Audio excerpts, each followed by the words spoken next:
अगर आपके अंदर अनॉइंटिंग नहीं है, आप सेवा नहीं कर पाओगे।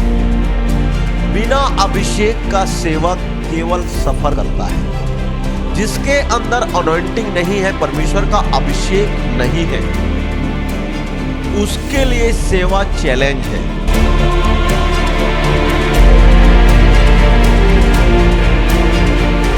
जब तक आप परमेश्वर की सेवकाई शुरू करने से पहले आप अपने पास्टर की सेवा अगर नहीं की, आप अपने पास्टर के साथ यदि ईमानदार नहीं रहे, आप अपने पास्टर के बताए हुए रास्तों पर यदि आप नहीं चल पाए, तो आप परमेश्वर के साथ कभी नहीं चल पाओगे।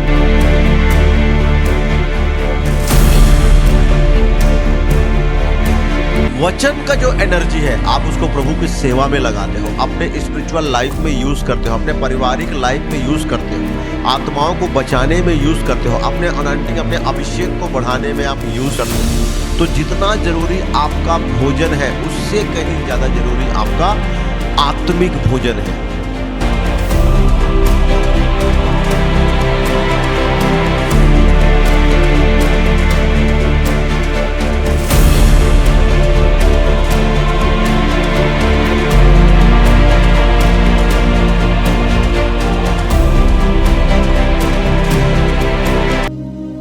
जिस तरह से हम खाना खाते हैं, तो खाना खाने के बाद हमें क्या मिलता है? खाने से न्यूट्रिशन मिलता है, ताकत मिलता है, एनर्जी मिलता है।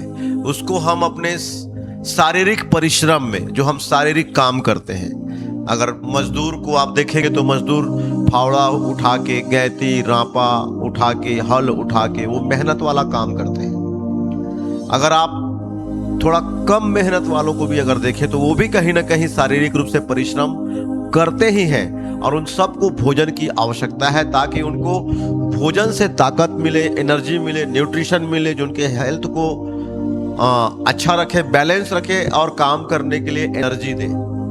ओके, उसी तरह से वचन है, वचन भी एक भोजन है। वचन में लिखा, मनुष्य केवल रोटी से नहीं परंतु परमेश्वर के मुख से निकले हर एक वचन से जीवित रहेगा। तो आपको एक अच्छा जीवन जीने के लिए केवल भरपेट भोजन की आवश्यकता नहीं है, केवल वही आपको अच्छा जीवन जीने के लिए पर्याप्त नहीं है।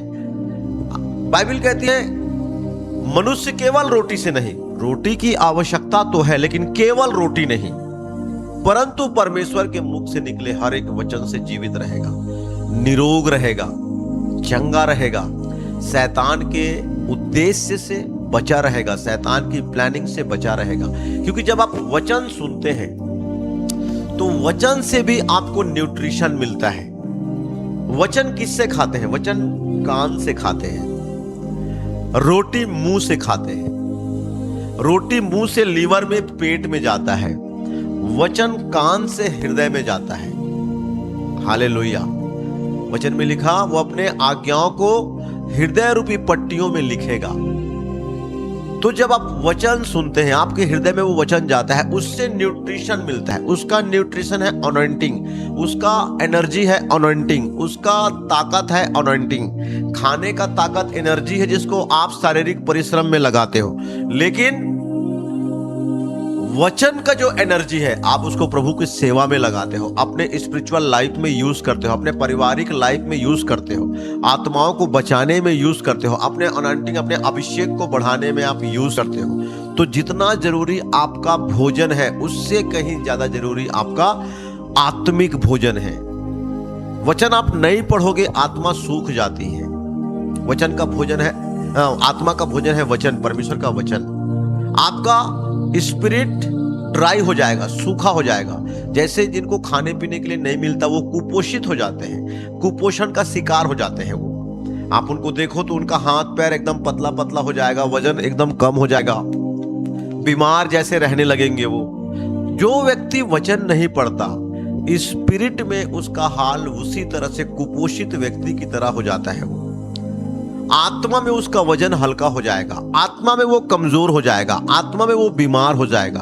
आत्मा में आपको हेल्दी रहने के लिए आपको लगातार परमेश्वर का वचन पढ़ना है। ये वचन ही भोजन है। जब वचन आप पढ़ते हैं तो आपको आपके स्पिरिट को आत्मिक भोजन मिलता है, आत्मिक खाना मिलता है, जिससे आपके आत्मा का वजन बढ़ता है, जिससे आप आत्मा में मजबूत होते हो। तो इसलिए आपको ज्यादा से ज्यादा परमेश्वर का वचन पढ़ना है और सुनना है। अपना खाली टाइम आप मोबाइल में जो स्क्रॉल करते हो, फेसबुक, व्हाट्सएप, इंस्टाग्राम, ये जो आप यूज करते हो ना, ज्यादा अच्छा है आप यूट्यूब में जाके परमेश्वर का वचन सुने, किसी प्रभु के दास को सुने। हमारे मिनिस्ट्री के बहुत सारे वीडियोस अपलोड है यूट्यूब में, आप यूट्यूब से वचन सुने, हमारे स्पिरिचुअल फादर जी का प्रचार सुने, या जो प्रभु के दास आपको अच्छे लगते हैं आप उनका वचन सुने। ज्यादा से ज्यादा अपने स्पिरिट को परमेश्वर के काम के लिए ट्यून करें, आप तैयार करें। आप हमेशा आत्मा में मजबूत रहो, बलवंत रहो, आत्मा में कमजोर मत रहो, परमेश्वर कहता है। हालेलुया।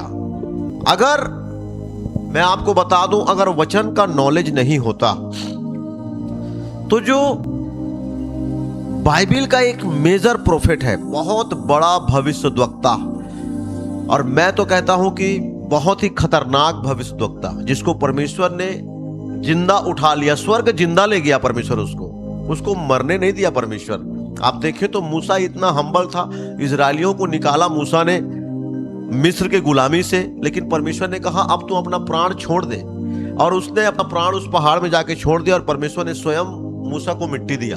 आज तक किसी को नहीं मालूम कि मूसा का कब्र कहां पर है इजराइल में, किसी को नहीं मालूम। परमेश्वर ने उसको सीक्रेट रखा है। चाहते परमेश्वर, तो इतना हम्बल था वो मूसा, इतना नम्र व्यक्ति था मूसा, और इतना बड़ा काम किया परमेश्वर के लिए। प्रभु चाहते तो उसको जीवित उठा लेते, लेकिन परमेश्वर ने उनको जीवित नहीं उठाया। लेकिन एलिया को देखो, एलिया को देखो, एलिया को परमेश्वर ने जिंदा उठा लिया, रथ भेजा, अपने स्वर्गदूत भेजे, और रथ में वो एकदम सजा सुजाया, रथ से वो स्वर्ग पहुंच गया। उसका चेला था एलीसा।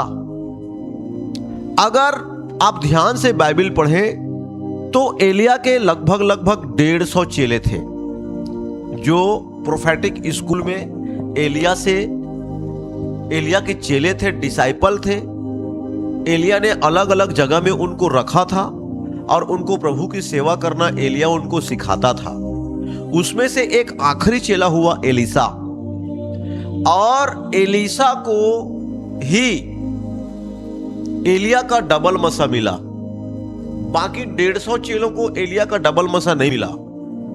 अगर एलीसा को वचन मालूम नहीं होता तो एलीसा को मसा तो मिलता, लेकिन 150 नहीं मिलता, दुगुना नहीं मिलता, दोगुना नहीं मिलता। वही मसा मिलता जो एलिया के ऊपर था, जो उसके गुरु के ऊपर था, वही मसा उसको मिलता। लेकिन डबल मिलने के पीछे एक वचन की नॉलेज है। अगर वो वचन का नॉलेज अगर एलीसा को नहीं होता, वो कभी भी डबल मसा को नहीं पाता।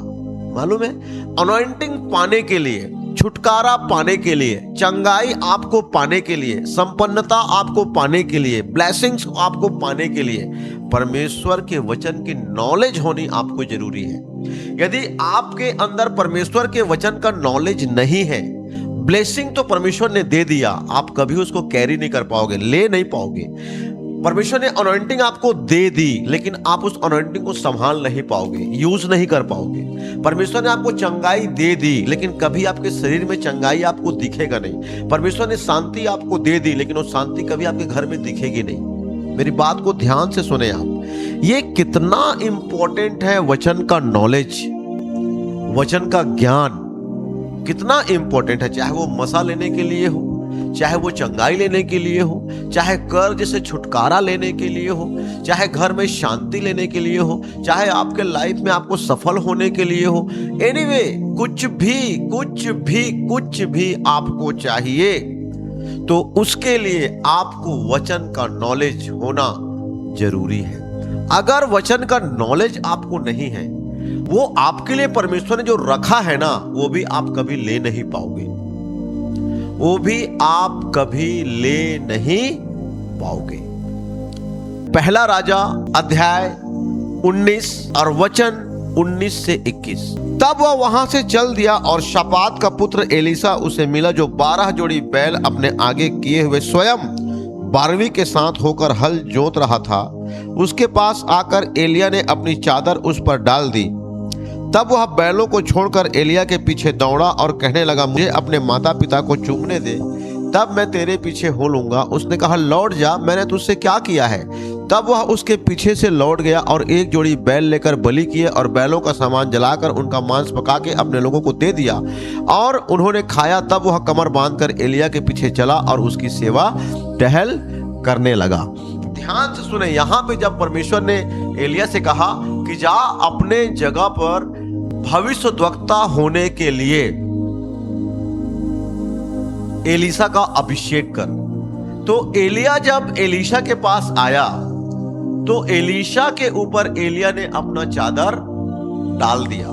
अब अगर उस घटना को याद करें आप, जब परमेश्वर के रथ में स्वर्गदूत आए और एलिया को उठाकर ले गए, तो उस समय भी चादर गिरा एलिया का एलीशा के ऊपर और उसी दिन उसको डबल मसा मिला।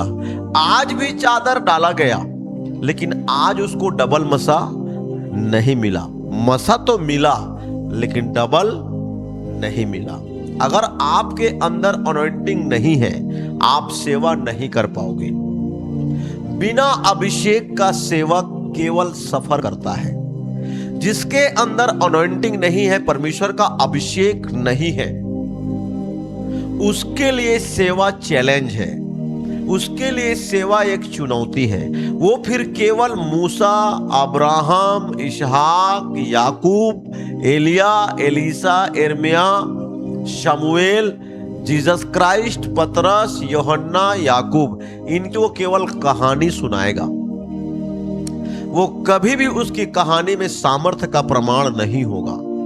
पौलुस कहता है, मैं तुम्हारे पास केवल बातों के द्वारा नहीं बल्कि सामर्थ्य के कामों के द्वारा तुम्हारे पास आया। मैंने जो प्रचार किया, अगर मैंने चंगाई का प्रचार किया तो मैंने दिखाया चंगा करके लोगों को।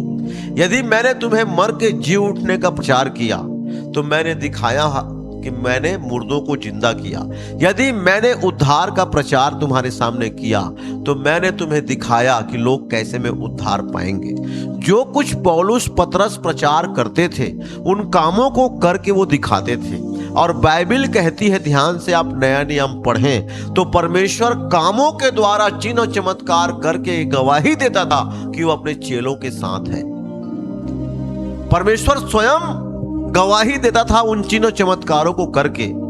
जिसके पास सामर्थ्य होगा वो चिन्ह और चमत्कार करेगा। हर व्यक्ति चिन्ह और चमत्कार नहीं कर पाता। वाई? उसके लिए कीमत चुकानी पड़ती है, उसके लिए आपको कीमत देना होगा, उसके लिए आपको एक प्राइस पे करना होगा, उसके लिए आपको एक बलिदान देना होगा, उसके लिए आपको एक डेडिकेटेड लाइफ जीना होगा।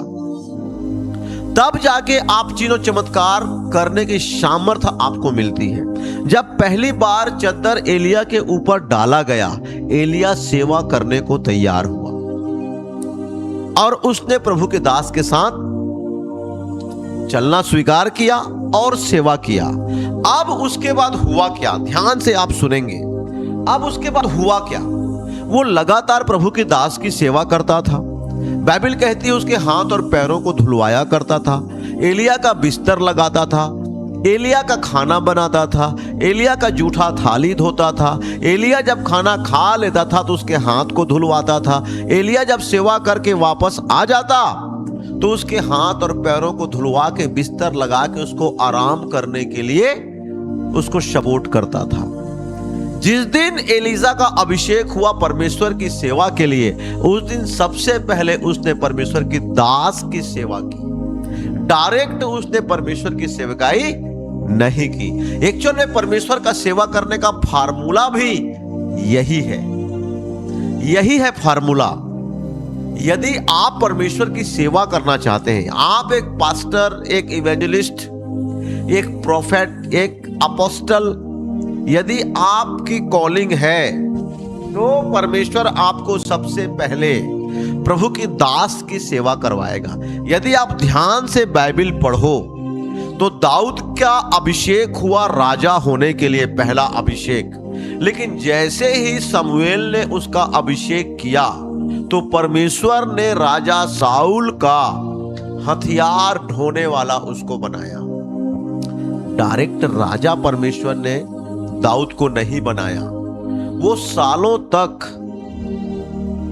दाऊद राजा साउल का हथियार ढोता था, उसके तलवार को उठा के उसके पीछे पीछे चलता था, उसके ढाल को उठा करके उसके पीछे पीछे चलता था। राजा जहां जहां जाता था वहां वहां पीछे दाऊद उसके तलवार और ढाल को उठा करके वो जाता था, उसका हथियार ढोने वाला बना।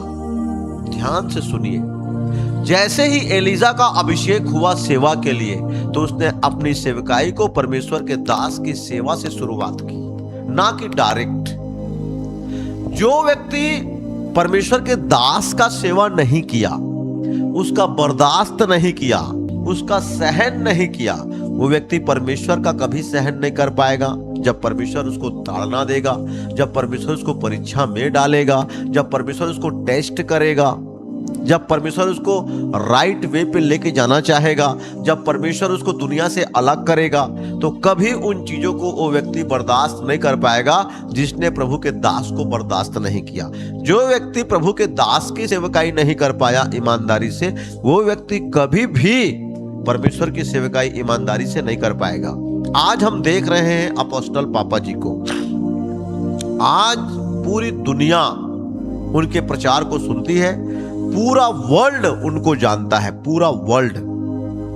यदि आप उनके पुराने वीडियो को देखें, और अभी भी अपोस्टल पापा इस बात को बताते हैं कि जब वो एक विश्वासी थे तो अपनी गाड़ी लेकर के वो चर्च जाते थे और पास्टर को, उनके पास्टर को जहां जहां जाना होता था विजिट, तो हमारे अपोस्टल पापा अपने पास्टर को अपनी गाड़ी में बिठा करके जहां जहां उनको विजिट जाना होता था वहां वहां उनको विजिट कराने के लिए वो लेकर के जाते थे।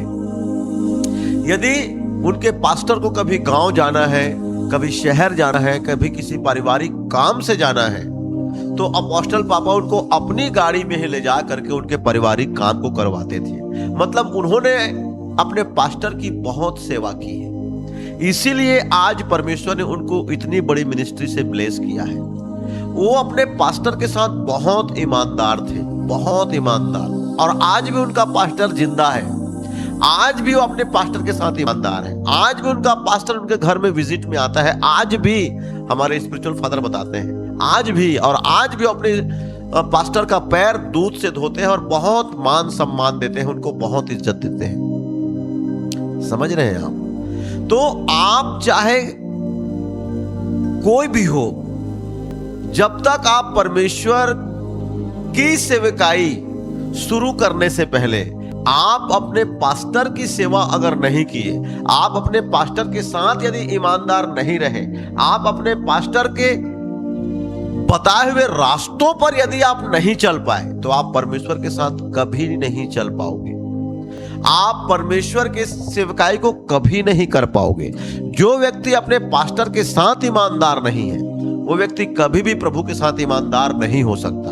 जो व्यक्ति अपने पास्टर को बर्दाश्त नहीं कर सकता, अपनी पास्टर की नहीं सुन सकता, वो व्यक्ति कभी भी परमेश्वर की नहीं सुनेगा और कभी भी परमेश्वर के दिए हुए उस ताड़ना को, उस दुख को, परीक्षा को वो कभी भी बर्दाश्त नहीं कर पाएगा।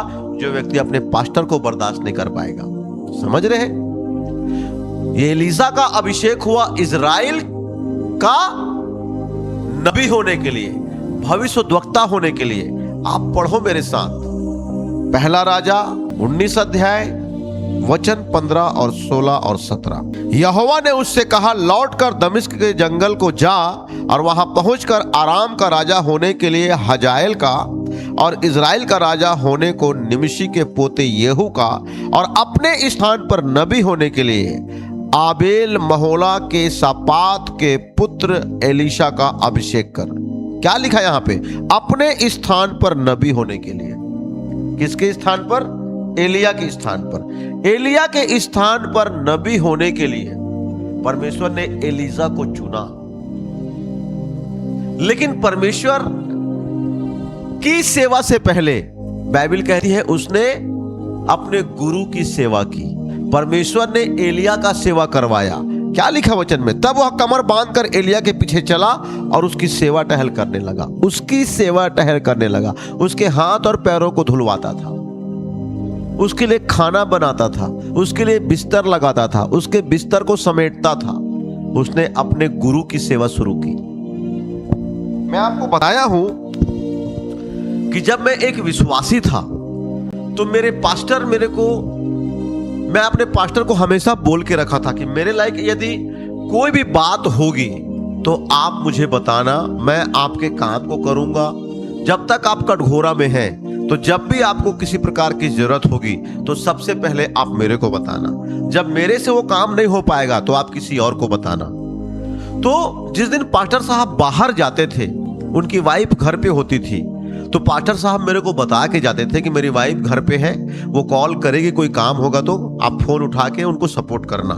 तो उनकी वाइफ फिर मेरे को फोन करती थी कि बजरंग भैया मेरे बच्चों को स्कूल छोड़ना है, आप सुबह 8 बजे आ जाइएगा, कल पास्टर साहब 6 बजे निकल जाएंगे बाहर।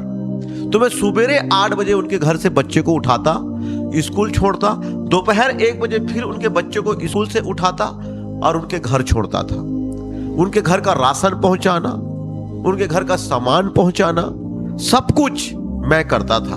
अब वो पास्टर तो नए नए आए हुए 4-6 महीना हुआ था। अब उस समय मेरा किराया दुकान था तो मैं अपने किराया दुकान से उनको सामान देता था। वो बराबर टाइम टू टाइम मेरे को पेमेंट करते थे। लेकिन अब उनको कपड़ा भी चाहिए, अब उनको मेडिकल से दवा भी चाहिए, अब उनको सब्जी भाजी भी चाहिए, अब उनको दूध भी चाहिए, अब उनको गैस सिलेंडर भी चाहिए। तो जहां हम कपड़ा लेते थे वहां हम अपने पास्टर साहब को लेके गए और उनका परिचय कराया कि हमारे पास्टर साहब हैं, जितना भी ये कपड़ा लेते हैं उधार आप इनको दीजिएगा। अगर ये नहीं दे पाते हैं किसी कारणवश पेमेंट, तो आप चिंता मत कीजिएगा, उस पेमेंट को मैं आपको दूंगा। आप जब भी आएंगे आप इनको सामान दीजिएगा। मैंने उनका परिचय कपड़ा दुकान में कराया, मैंने उनका परिचय दूध दुकान में कराया, मैंने उनका परिचय सब्जी दुकान में कराया, मैं उनका परिचय मेडिकल में करवाया। जब जब उनके यहाँ गैस सिलेंडर खत्म होता मेरे को फोन करते, बजरंग भाई हमारे यहाँ गैस खत्म हो गया है, गैस ला दीजिए। तो उनका मैं गैस सिलेंडर लेने जाता, या मेरे यहाँ एक्स्ट्रा होता तो मैं उनको ले जाके देता, उनका खाली सिलेंडर मैं लेकर के आता। बहुत सेवा किए हैं हम लोग प्रभु के दासों का, मैं और मेरी वाइफ। जिस चर्च में हम थे, बाहर से पास्टर यदि वहां आते प्रचार करने के लिए 2 दिन 3 दिन वहां वो रुकते, तो वो हमको बुलाते हमारे पास्टर साहब और बोलते कि इनके कपड़ा को लॉन्ड्री में देके आ जाओ, धोबी को देके आ जाओ, वो धोएगा और प्रेस करके देगा। तो मैं उनको कहता था कि मैं ले जाता हूं और मैं धो के प्रेस करके ला दूंगा। और संतोषी मेरे को भेजती थी कि जाओ उनका कपड़ा लेके आ जाओ, धोने प्रेस करने के लिए प्रभु के दास आए हैं, हम उनका सेवा करेंगे। उनका कपड़ा हम लेकर के आते, संतोषी उसको धोती प्रेस करती, मैं पहुंचाने जाता। ऐसे हमने प्रभु के दासों का सेवा किया है और बहुत सारी बातें हैं। लेकिन आज आप प्रभु के दासों की अगर आप सेवा नहीं करते तो प्रभु अपनी सेवा में कैसे आपको यूज करेगा बताओ। यदि आज आप परमेश्वर के दास के साथ वफादार नहीं है तो प्रभु कैसे विश्वास करेगा कि आप प्रभु के साथ वफादार है? बताओ मेरे को आप। यदि आप प्रभु के दास का ख्याल नहीं करते, ख्याल नहीं रखते, अपने पास्टर की बात नहीं सुनते और नहीं मानते, तो प्रभु कैसे आपके ऊपर विश्वास करेगा कि आप उन प्रभु की बात को मानोगे, प्रभु के बताए रास्तों पे चलोगे, प्रभु के लिए वफादार रहोगे? कैसे प्रभु जानेगा इन चीजों को? बताओ। आपको अपने कर्मों से सिद्ध करना है कि आप परमेश्वर के साथ वफादार हैं। कैसे सिद्ध करोगे? उसके दास के साथ वफादार होके, अपने चर्च के साथ वफादार होके, प्रभु के दासी के साथ वफादार होके, अपने पास्टर के बच्चों के साथ वफादार होके। जो सेविकाई परमेश्वर ने आपको चर्च में दिया है उस सेविकाई के साथ वफादार होके आप सिद्ध करोगे, आप साबित करोगे कि आप परमेश्वर के दास के साथ वफादार हैं। और इसी से प्रभु नापेगा आपको कि आप परमेश्वर के साथ वफादार हैं।